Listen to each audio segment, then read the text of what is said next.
ready to apply our channeling to our cups now. And just a note, so you can do this before you apply the elastics. It's kind of up to you, but I like to do it at this step. But again, your pattern may tell you otherwise, and the reason why they're telling you that is because there's a lot of different ways to do it.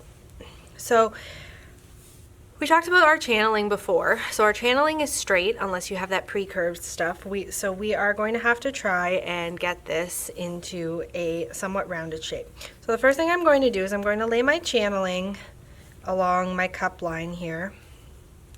And I'm going to figure out about how long it is. Leave yourself some extra, so I'm leaving myself a couple inches at each end. I'm going to fold that over and then cut it off.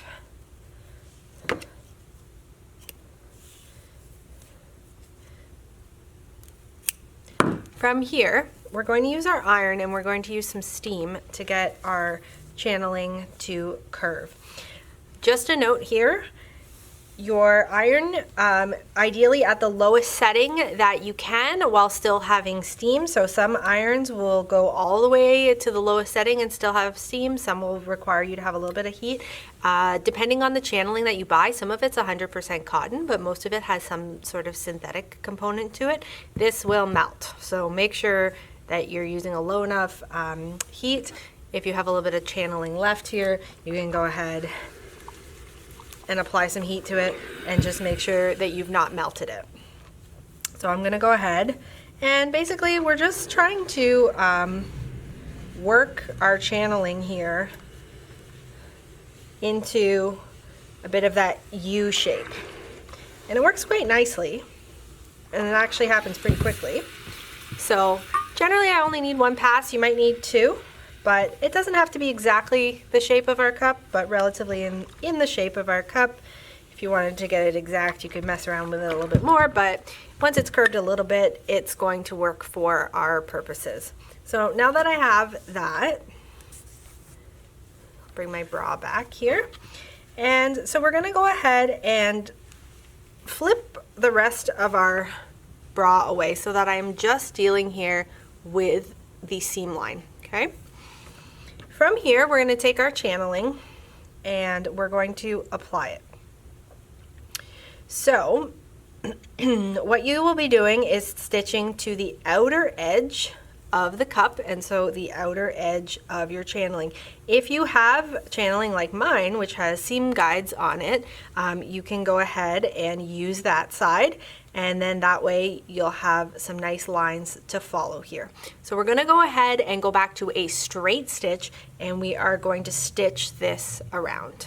I'm going to start applying my channeling, but before I do, I'm going to mark my channeling in two spots. So again, we're gonna get that washable marker out. So I'll give myself a little bit of a tail here, and then I'm going to mark down about an inch. Okay, a little mark here, and then on the other end of the channeling, so this was basically the underarm section, I'm going to move towards the front. I will be marking that same 1 inch. So you can either mark it as you sew, or if you want ahead of time, you can kind of lay it out and give yourself a marking.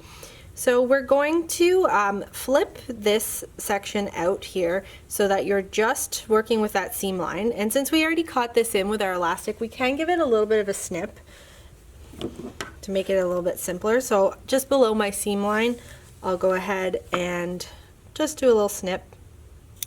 Okay, and then that'll make it a bit easier for me to stitch. Okay, this will get caught in later. So that little clip that I just did, you're not going to notice it later. Okay, so again, if you have that channeling that's got those lovely lines on it, they really help you stay consistent here.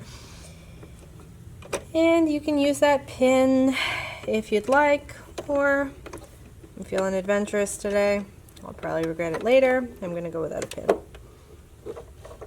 Okay, so I'm on a straight stitch,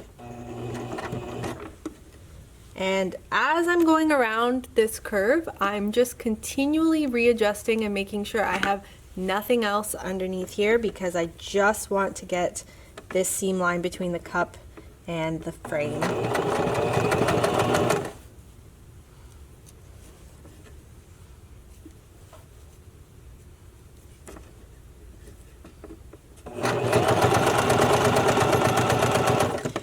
so continue all the way around until you are about 1 inch before the edge.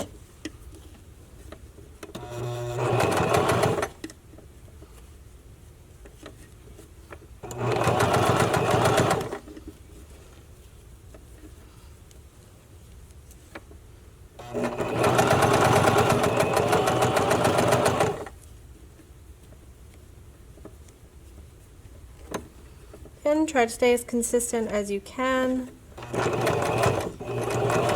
I'm getting a little wonky here, but again, don't sew with a tripod next to you. Really don't recommend it.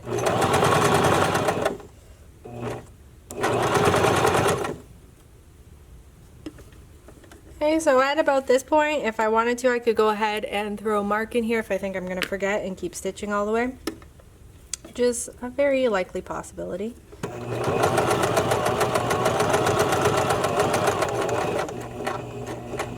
Okay. So now we have channeling. Okay. Go ahead and do your other cup. I've already done mine, but once you're done, you will have channeling on both sides.